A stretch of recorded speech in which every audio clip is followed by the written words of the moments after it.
Hey, what's All up, right, hey guys? everybody. Welcome to Hey. episode 2 of Okay Boys, Listen the Fuck Up. And who do we Listen the have fuck here? up. Yeah, who do we have? We got Ray.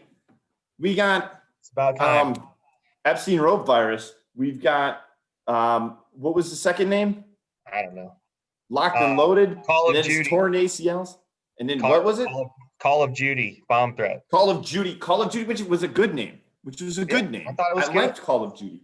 But it's confusing. Every time you change your name, I don't remember who you are, and then I got to look in the standings, and it's very confusing. It is confusing, but you got to change your name when you get rid of the players. So I'm not going to Well, kept when it. you're locked into a player, Right. so look, this is a trade episode. This is a trade episode. So let's start off with a very, very early trade. Let's And do the it. reason why you were called Call of Duty, and that's because Jerry Jeudy was available in the second round. Right. And you made a Godfather offer, an offer I couldn't refuse. Right. And you gave me your first round pick this year. And this is where I'm going to complain. All right. It's fucking bullshit. You suck ass. It's like you intentionally suck on purpose. But now I'm getting punished. I'm being punished because you can't submit a lineup with your best players on the team. Well, no, hold on. So it was going by potential points. So like it doesn't Potential matter what points. lineup I put. My team still scored more than those other 4 teams below me, even though my record sucks. Your record sucks. Clearly, you suck as a manager, but you're kind of good as a general manager. Like you're a horrible game day coach, but you're a very good general manager, and it angers me. It angers me. You should be punished. Your bad record, your bad job as a coach should be punished. But no, here I am. Right, man. Like I had to make decisions early on, right off the bat. Like I had to start trading off the bat, man. I started off the game like 0-4. Like we played the week, it was a double week, and right after that, with a little bit of injuries, losing Saquon, I had to make a decision. I could fight and maybe pick my way into the last playoff spot, but realistically, I needed to do what was better for me long run, and I just started making trades, man. You know how many 1-year in-season pickups I traded and got picks for? It was Yeah, ridiculous. and that's the thing. And you, with your trades, even that draft day trade got esoteric and weird right off the bat. You're a complex man, Ray. And every time I would get a trade offer from you, it was like my head was spinning. I've got draft picks that my kids own in 2054 all of a sudden going on in this thing. Do you now? What's your philosophy when you go into these trades? Do you go in? Just what goes into it for you? It was a little different this year with in this league. With there's too many guys that really they look at overall points value, like given different points ratings. A lot of times I'd look at to see what I have on my team that can help somebody else's team. Like you suck at having, like, not necessarily you, but if there's a team that they're weak in the D-back spot, and I got a D-back that I just picked up as a $2 waiver wire guy, and he can help them, I'm going to throw those players in to make it more enticing. And I looked for getting draft picks back first, and then I started flipping all those draft picks to try to get better draft picks. And had to give up some talent, give up some good players, but in the end, I think it's got me the number 1 and the number 2 overall pick this year. So, Well, my philosophy in fantasy football has always been you either win the league or this is a dynasty thing, not just a fantasy football thing. But when we're in a deep dynasty league like this, either you win the league or you finish dead last. Those are the 2 best places to be. Everything in between is, you can argue this or that, but either win the league or finish dead last so you get the first overall pick is really the 2 best outcomes you can have. right. Well, in our league, I had to look at who was the weakest team, right? Like I knew that I wasn't going to be even not necessarily throwing it, but like trying to put a team out there that could be somewhat competitive. But with the way we have it, with the potential points, it's really hard to tank because if they're on your roster, even if you don't start them, the points count. So you have to figure out a way of, okay, I got to get rid of some talent, but not get rid of all of it and be able to build your team up for going forward. I looked at it and, I had some old quarterbacks like Tom Brady out there. And when I got an offer that was too good to refuse, I went for it and chopped those guys off and decided, you know what, let's go ahead and make a run for the next few years. And guess what? I know that my team next year probably not even going to be that great next year. If I make some good calls, maybe make some more trades, get some players back. But there was a lot of weeks where I was right there. If you look at it, a lot of the top teams, I played really close. Then some other league weeks, I just played absolute dog crap. Yeah. But towards the end, I kind of didn't want to perform too well, but I didn't want to perform so bad that you got the third overall pick instead of the fifth. But I wanted my second and third round picks to be good too, right? So, and I just got lucky this last week, man. Oh, thank you, McGiblets, for sucking ass so bad that you let 3 people go over the top of you and move down. So I got the second overall pick. And Gabe, Shame. you For sucked shame. all The man is a respected veterinarian. How right, dare you? How right. dare you? Oh, so let's look at some of these trades. Really, what are the big trades that stick out to you? In my mind, one of the big trades is, and this has real implications in the playoffs now, because we talked about it in a different episode, but Adam's not strong. He's the number 1 seed, but I lost the last week of the playoffs, or the last week of the regular season. I lost by 0.22 points. It's the difference between winning the division and having to play Dave in the second round, having a bye and then playing Dave, which is a hard game, or you lose, you got to play this week against Tom. Okay, that's another wild card team. I think I'm good there. But now I'm looking forward to, in 2 weeks, I feel like it's the easier matchup to play the number 1 seed, ironically. It is. So It's crazy, man. He's obviously we had a little bit of a weaker division, like really weak. Travis started making a run towards the end and putting up some fights, putting up some points when he got some players back. But Adam just, man, he hit me early when I didn't have players, when right at the beginning, and squeaked by, and he's just been able to ride that through. He's got a he great look record, but his points suck. His points suck. right? Right? His points suck. And look, it's all averages out. It may not average out in one season. It may be over a 2 or 3 year span, but it all averages out. You can't score low and have your opponent score a little bit lower every week. It just isn't going to average out like that. But one thing that you did with him was the trade of Travis Kelce and George Kittle. Right. So when Kittle went down, man, I said, I got to make sure Adam boosts up here. Well, let me think of a good offer. And I threw it out there, right? And it's basically a rental offer. I mean, he can choose to keep Kelce, but that'd be the dumbest move he ever made. If he keeps Kelce, I keep Kittle and his first, second, and third round pick. So there was a little leverage in there too, knowing the fact that he was going to win the division, get a first round bye. I can't get any worse than the second round pick for that rental. And if he happens to come through after this bye week and beats you or Tom and gets to the championship, I'm sitting on a free first round pick for renting Kelce out. It's a good deal for you. It is a good deal for him. It's fantasy football, man. You got to put the best lineup you can out there. And when you're good, there's no guarantee you're going to be good next year. There's no guarantee that everything's going to work out. Play for today. I see the upside for both of you on that. When you're sitting on the 1 seed and you lose like one of your top players, you got to do something. And I give him props for making the move, right? That trade offer went out to several people, and he was the first one to respond, and he immediately accepted it. Like, there was multiple people that had the option to try to get it, but he jumped on it quick. I didn't think he would. I thought people would negotiate. I had some people write back to me negotiating, and the next thing I know, I looked and I saw that trade was accepted. So that negotiation was done quick. Well, it was an easy negotiation on that for you. It was a good one. Look, another trade that was really big and has got some implications on everything is Dave making that trade. He traded with you, and then he flipped those assets, and then he ended up getting Calvin Ridley. That was the big piece for him. I wish I could have. That's the thing, man. That our league has been so weird, because I know people that have had better offers throughout that ended up swapping players out later. And I don't know if it's just because, they know each other or what the deal is, but man, getting Ridley was a big pickup. But I mean, I know he feels probably just as good about getting rid of Carson Wentz as I did.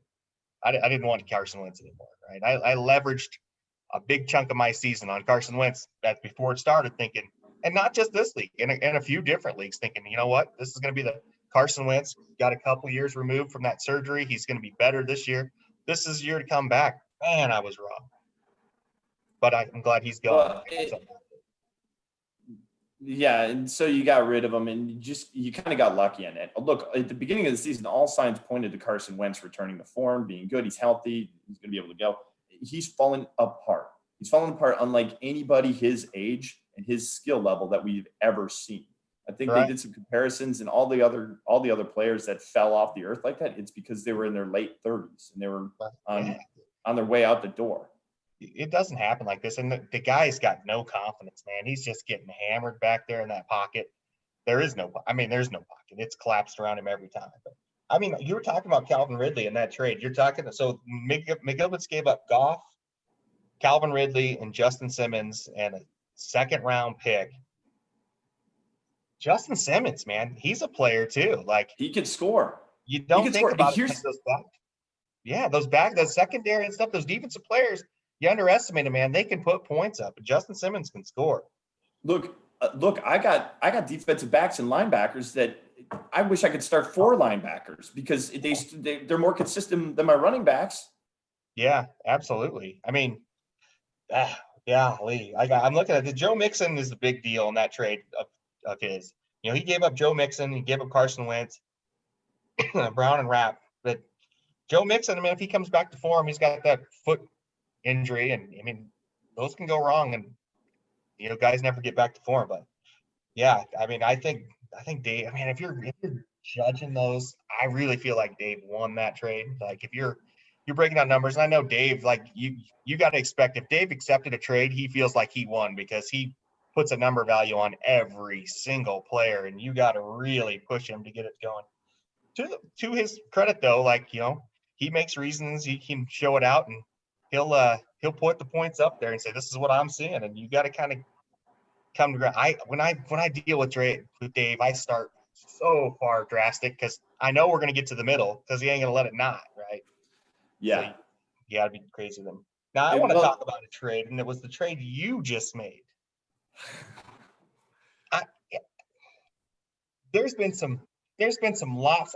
Dave he tries to convince me that points wise that this trade was really close in value, but I think you screwed Kevin and listened to him scream while it was going in. Because holy shit, I would have thought getting Budda Baker and DK. Like, I know multiple people have put offers on DK Metcalf, and DK is what a steal, dude. That price on DK Metcalf, and you got him for years. You got him for years, and like you needed a receiver, you asshole. Like you didn't. But that hurts. Words hurt, Ray. Words hurt. Yeah, for sure. So look, and this is what happens. This is 2 owners, and this is another owner that understands the value, and this is a very important thing: the value of contracts in our league, and what they are, and look, Tyreek Hill is $94 player, and he's worth every bit of that $94. There's no way around it. But $94 takes up a big chunk of your cap. That's a fifth of your cap. If I had to choose right now, I mean, being a Chiefs fan, I would love to take Tyreek Hill. But DK at that price for the same years, or one, maybe I guess it's probably one less year, you're probably going to have to come up with me. I can't remember the years, but for the same years at that price, $60 less, I got to go with DK. I mean, even though I can make up those points difference with that extra $60 a year. Exactly. It's 80 to 85% of the points at 33% of the cost. Right. Absolutely. Right. So, you mean, I think you got a steal there. I know Kevin got he got a first round pick. Now gives him 2 first round picks now. You got a first round pick. That's valuable. I mean, that's got a third round pick next year.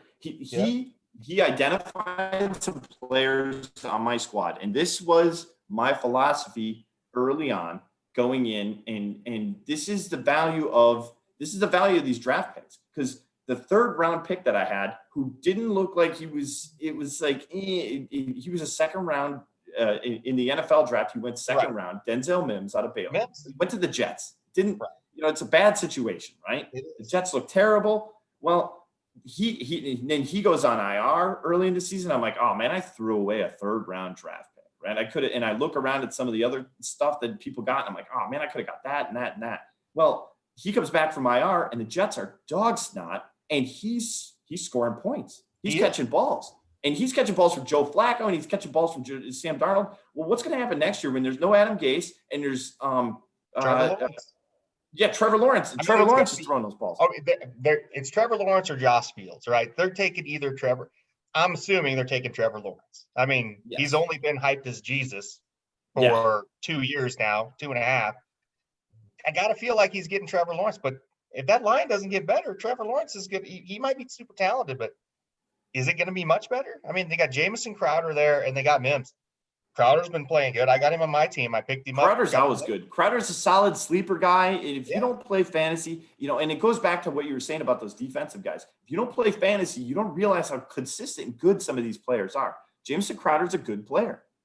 I completely underestimated defense. This is the first year I played in a league like this with IDP. I completely underestimated, didn't spend hardly enough money on it.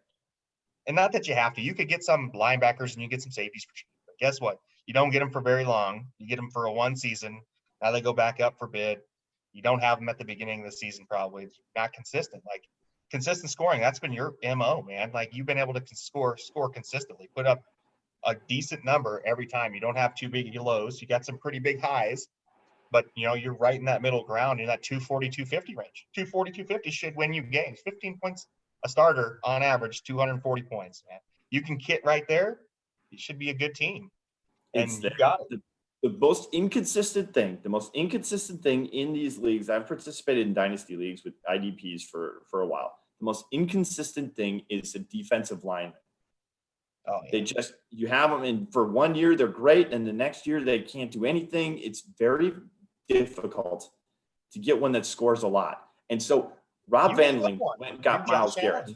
Yeah, Josh Allen that you gave up. He's got a lot of potential. Kevin got Josh Allen. He got Hayden Hurst, which is one of the top tight ends right now. I mean, he's playing pretty well. And like you said, Mims. I think it's back and forth there. On There's Mims. value. And Kevin, this is what's fun, right? When you're identifying players and you're like, okay, hey, these guys are good now, but these guys have the potential to be really good, and I can get more assets out of it.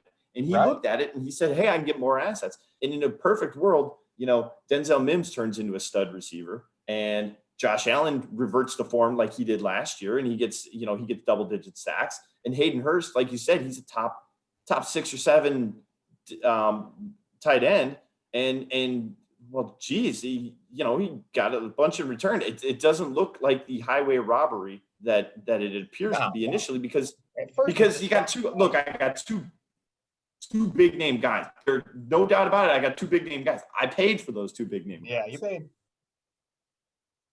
I think you and I also took a page from each other's book too. You traded your 4th, 5th, and 6th pick next year for this draft for a 3rd round in 2022. I basically did the same thing. I don't know about you, but 4th, 5th, and 6th, maybe you find talent, but more often than not, you miss. So if you can get something of value, a 3rd round pick can be a big value. We've looked at so far right now, like Antonio Gibson was a 3rd round pick. You got pretty lucky early on and got James Robinson. And at the time, he was supposed to be the 4th running back on that team. You had Leonard Fournette. Once he's gone out of the picture, which thanks, I had Leonard Fournette, and they cut him late, which didn't help me. But we got past him. And then Armstead and then Obiggio or something like that. Both those guys were supposed to be ahead of him. They both go down with COVID and injuries. And here's James Robinson. He just said, guess what? This is my job. I'm keeping it. And if you want to keep me next year, Red Leader, guess what? You're going to have to pay for me. Yeah, exactly. And he's a top 5 guy now. He's a top 5 guy. And now all of a sudden Red Leader he's got to pay what, $60-$70 for him? Probably more because it's going to be the average of the top 3 or 5 running backs. He can't afford it.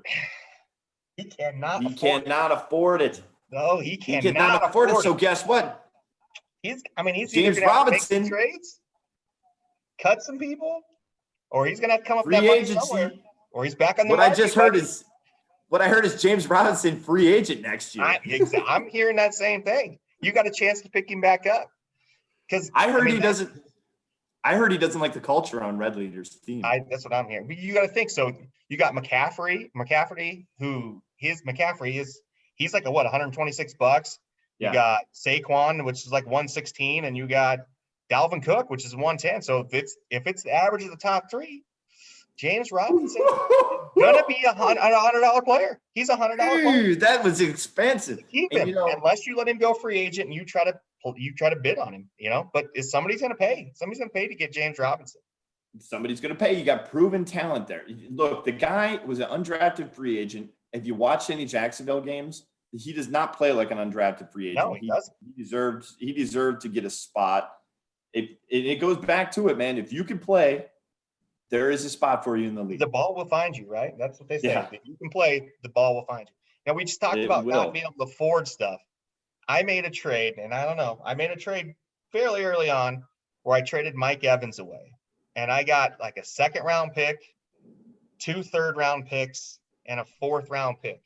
And the condition on that trade was if he doesn't want to keep Mike Evans at the end of the season, I have to give him 2 third-round picks back for Mike Evans. I intentionally did that trade knowing he's $55 over cap. Yeah. I paid the cap. I gave out my extra cap space so he could afford to have him this year, knowing that he can't afford him next year. So guess what? I'm getting Mike Evans back for 2 third-round picks. One of them is yours. So it's going to be a late 3rd-round pick.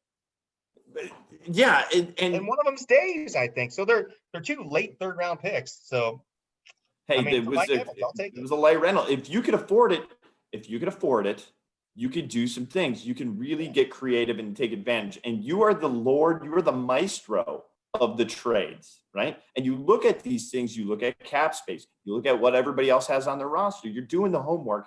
Look, this league is fun. One thing I'm really happy with is a lot of us didn't know each other before this league started. We're all participating, we're all chatting, we've got that Facebook Messenger group that goes crazy every Saturday for Iowa State Saturday. Every Cyclone Saturday. And then Sunday, yeah. And then Sunday with the NFL stuff. But it's a lot of fun. Everybody's willing to trade. Everybody's willing to do some things.